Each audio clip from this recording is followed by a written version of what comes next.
Friends, நாங்கள் உங்கள் friend தத்தாத்திரேன். இன்னைக்கு நம்ம இந்த வீடியோவில் என்ன பார்க்க போகிறோன்னா, international day for eradication of poverty அதை பற்றி ஒரு சின்ன ஸ்பீச் தான் ஃப்ரெண்ட்ஸ் பார்க்க போகிறோம்.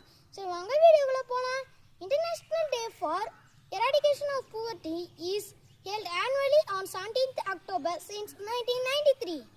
This day was celebrated to highlight global poverty issues.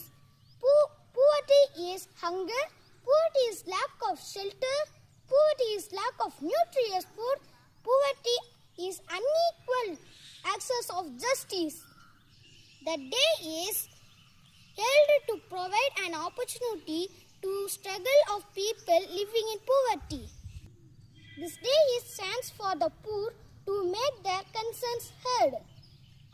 Eradication of poverty is not a task of charity. It's an act of justice. It is the key to unlocking an enormous human potential.